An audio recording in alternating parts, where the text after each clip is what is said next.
guys, I'm Aussie Villain, and welcome to the weekend preview, the Boxing Day preview for the Predictor League, and of course the Fantasy Football as well. First of all, Merry Christmas, everybody. I hope you're having a wonderful day under the circumstances, and just Merry Christmas to everybody and your families as well. Now, we'll start by looking back at last round and congratulating our Golden Cap winner, the real villain, 14.5 points, a very decent total, indeed. That's 3 exact results as well. Something's gone horribly wrong in the system because I've come second for some reason, and we can see there Klosav, RTB, and Wolfman also getting into double digits, and we can see everybody else there. And commiserations to Gaz Monster, who picked himself up the wooden spoon last week.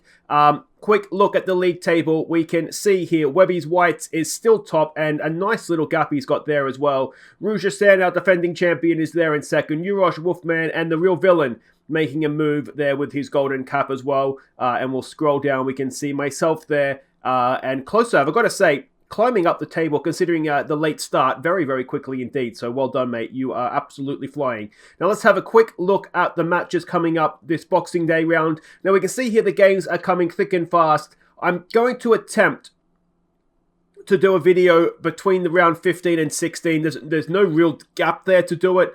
And I do like to try and give the Golden Cap winner their dues for winning the Golden Cap. So what I might try and do is on the morning of the 28th, I might try and get an episode out earlier on the morning. So just keep an eye out for that. But just be aware that it's pretty much non-stop football between now and January 4th. So, it is what it is. And I'll do my best to keep up as best I can. All right, so first game is Leicester City versus Manchester United. And this is a tough one, actually. They got betting odds there now as well. Manchester United have quietly been getting the job done quite well, haven't they? Leicester City are just so unpredictable. I'm going to say I think Leicester might do it. Don't know why. I just think they might. Aston Villa versus Crystal Palace. Well, yeah, I mean, you'd like... personally, obviously, I would like to think that Villa would have this covered, but... Crystal...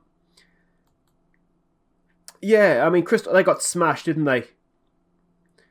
The thing with the Roy Hodgson team is that they can be very, very difficult to break down, can't they? I haven't been tipping Villa lately, and they've been doing okay, so I'll go and ruin it this week. They'll lose because I picked them to win. Fulham versus Southampton. It's difficult to not look at the odds now, isn't it? I'm finding that very difficult not to sort of taint what I'm thinking here. All right, so let's go with... Fulham have been better, haven't they? But I still think Southampton are a decent side. So we'll go with Southampton for that one. Arsenal versus Chelsea. Well, I think Arsenal are officially now in a relegation battle, aren't they? They just... I'll be completely honest, they remind me of Aston Villa a few years ago now, where it just seemed like something was wrong inside the club. And it sounds ridiculous to say, but you feel like they're a club that is kind of waiting to go down. And they almost need that to rebuild. We saw it with Villa, we saw it with Sunderland, Newcastle to a certain extent. And it's sad to see Arsenal's one of those teams, especially, we think back to the Wenger years where they just played really good football. And it's sad to see them in this state, sort of taking all biases aside, I think. Anyway, Manchester City versus Newcastle. You get the feeling that could be a long day at long Boxing Day for Newcastle. Sheffield United versus Everton. The form says you can't look past Everton for this one. Sheffield United, they did get a draw, didn't they, last time out against Brighton. Is that the spark they need to... I say it every week. It's really, really sad to see what Sheffield United is happening to them this year, but you just can't go past Everton. They seem to have refound their form, don't they? Leeds versus Burnley. You get the feeling this could be 0-0 or 5-4. Sort of the way that Leeds defend and the way that Burnley tends to attack. This is a tough one. You would imagine, wouldn't you, Leeds would win. I think they... I don't know. Maybe 3-2, a 1-goal win. I think for the bonus point that there's a close mark, I might just go for a 1-goal win, but it could be 1-0, because I say it could be 5-4.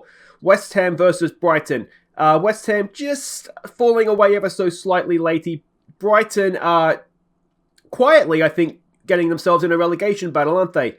It's annoying that win was against Villa. That's it's 1 or 2 more weeks and then I'll be off there. We have to see it every week. I think at home, West Ham might just have enough. Let's say 2-0. And what have we got now? Liverpool, West Brom. I mean, Big Sam, 23-1. I tell you what, that is almost, over the festive fixtures as well, that is almost worth a couple of pounds, isn't it? That said, I mean, West Brom did a decent job against Villa, I thought, with 10 men. But, yeah.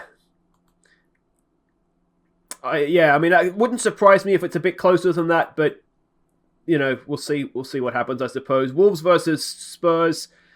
Spurs just having a bit of a wobble, aren't they, the last few games? Yeah.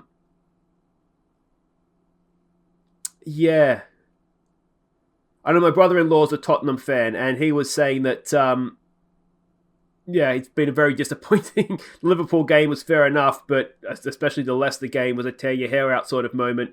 What do we say to this? Wolves, yeah, they beat Chelsea, but they haven't done much since then. I think Wolves are really, really missing Raul Jimenez, aren't they? So let's say 2-0 to Spurs in that one, perhaps. So there we go. Those are my tips. Make sure you don't forget to go and do yours. A few of you have already done so. If you go and have a quick look at the fantasy update here. So this is last week. You got to say big congratulations. There were 3 guys had standout weeks. Dan Stefanovic, 72 points. Urosh with 75. But the winner of the round was Roy Chapman with Arnold's Barbarian, 76 points. Very, very well done. And unfortunately, Daniel Stefanovic's Vault GFC had a poor week, which means the Cobra Chickens are, well, they've got a nice little gap at the top there, don't they? Suddenly, Webby's Whites, I think I jinxed him a couple of weeks ago saying, that maybe there was a double to be had. So sorry, Webby, mate, that's not quite gone your way. And Urosh, you got to say, very, very quietly, he's had a few good weeks in a row now, and he's really cutting that gap to the point where, he's getting in this conversation for third now. But there we go. That is how everybody's been getting on there. And if we go and have a quick look at what I'm doing this week, you need to scroll up, dumbass. What do we want? We want pick team. And this is what I'm going with. We're going to keep faith with Martinez in goal against Palace. They don't score too many goals, although Zaha could have a good day. But I prefer him in goal than Pope. I don't want anybody playing Leeds in defence. So we've got Keane away for Everton. They're playing Sheffield United, of course. Robinson at home to West Brom will hopefully have a big week. And Kurt Zuma, I've made a sub. Zuma's come in for me. I've taken Tini out. No Arsenal players in this team anymore. They are a shambles. So Zuma comes in, and I think that could be a good transfer for me. Midfield's going to be Grealish, Klitsch, De Bruyne, who's going to captain this week as City hosts Newcastle, and Son will continue in my team, along with Watkins, Vardy, and of course Bamford with the bench of Doherty, Alzate, and Tarkovsky again. If you're playing Leeds United and you're a defender, I don't want you anywhere near my starting lineup because Leeds can just go and destroy a team, can't they, on their day? So that is my fantasy team. As I said, make sure you don't forget to go and update yours as well. I will do my very, very... Oh, it was on BBC. Didn't realise that. Awesome. Means I can watch it on my laptop upstairs. Don't forget, as I said, to go and update your teams. I will do my very best on the morning of the 28th to get another video out for that one. So enjoy your Boxing Day football. It is the most wonderful time of the year, isn't it? And I will be back at some point after the Boxing Day fixtures with the next round preview. So thank you so much for watching, guys. Enjoy the rest of your Christmas. Take care.